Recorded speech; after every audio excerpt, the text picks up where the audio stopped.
Good morning children, कैसे हैं आप। आज 21 फरवरी 2022 दिन सोमवार, जूनियर स्तर हिंदी व्याकरण में हम आपके लिए लेकर आए हैं काल अर्थात समय। बच्चों, संसार में कोई भी ऐसा काम नहीं होता जिसका कोई समय ही ना हो। अतः प्रत्येक क्रिया के रूप से उसके काल का ज्ञान होता है। काल का अर्थ समय होता है। क्रिया के जिस रूप में समय का बोध हो उसे काल कहते हैं। काल के भेद। बच्चों, काल के मुख्यतः 3 भेद होते हैं।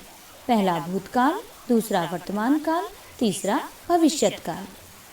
पहला है भूतकाल। एक काव्यांश हम पढ़ेंगे, उसके आगे फिर हम बात करेंगे। सिंहासन हिल उठे राजवंशों ने भ्रिकुटी तानी थी, बूढ़े भारत में भी आई फिर से नई जवानी थी। गुमी हुई आज़ादी की कीमत सबने पहचानी थी, दूर फिरंगी को करने की सबने मन में ठानी थी। खूब लड़ी मर्दानी वह तो झांसी वाली रानी थी, झांसी वाली रानी थी। बच्चों, इस दिए गए काव्यांश में प्रत्येक क्रिया एक समय में हो चुकी है, अर्थात तानी थी, जवानी थी, पहचानी थी, ठानी थी, रानी थी। इन सभी शब्दों में क्रिया के हो चुकने का संकेत मिल रहा है। इस प्रकार हम कह सकते हैं, जब बीते हुए समय में किसी भी क्रिया के संपन्न होने का बोध हो तो उसे भूतकाल कहते हैं।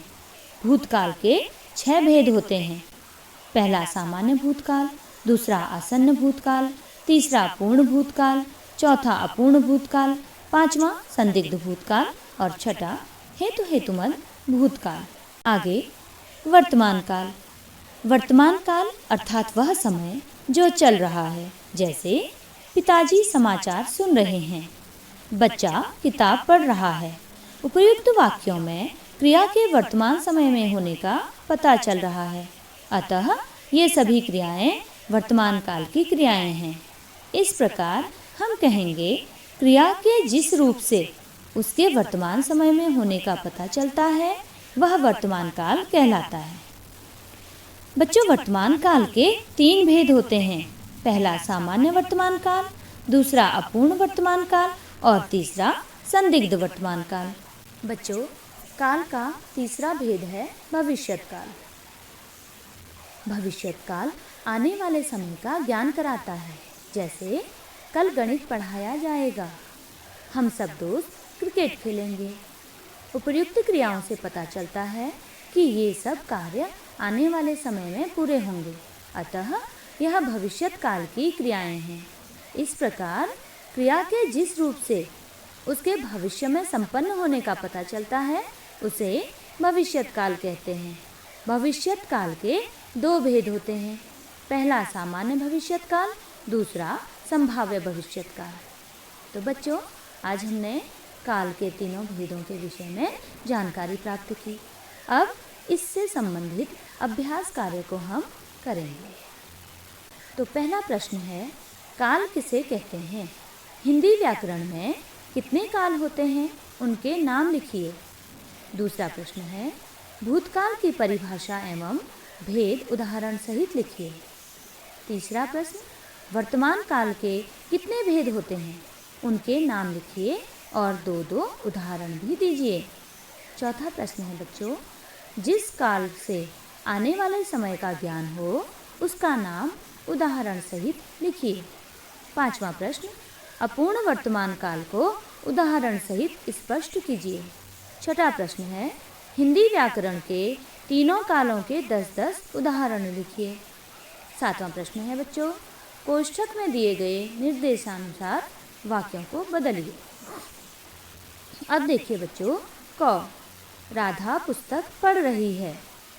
इस वाक्य के सामने भूतकाल में इसको परिवर्तित करना है। कोष्ठक में दिया है भूतकाल, तो हम इस वाक्य को भूतकाल में परिवर्तित करेंगे।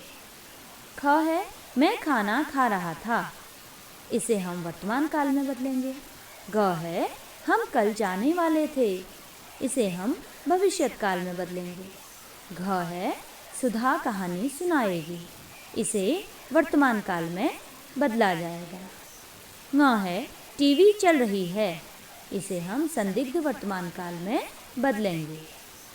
8वां प्रश्न है बच्चों, नीचे दिए गए वाक्यों में क्रियापदों के नीचे रेखा खींचें तथा उनके सामने उनका काल लिखें। क है, बच्चे क्रिकेट खेल रहे हैं। अब देखिए बच्चों, क्रियापद इसमें क्या है? इस वाक्य में खेल रहे। तो खेल रहे हैं के नीचे हम रेखा खींचेंगे और यह क्रियापद किस काल को दर्शा रहा है उसे हम इस वाक्य के सामने लिख देंगे। ऐसे ही ख है, रवि कोलकाता जाएगा। ग, पिताजी छत पर हैं। घ है, शायद आज ठंडी हवा चले। ङ है, तुम्हें वहाँ पुरस्कार मिला होगा। च है, हम कल पिकनिक पर गए थे।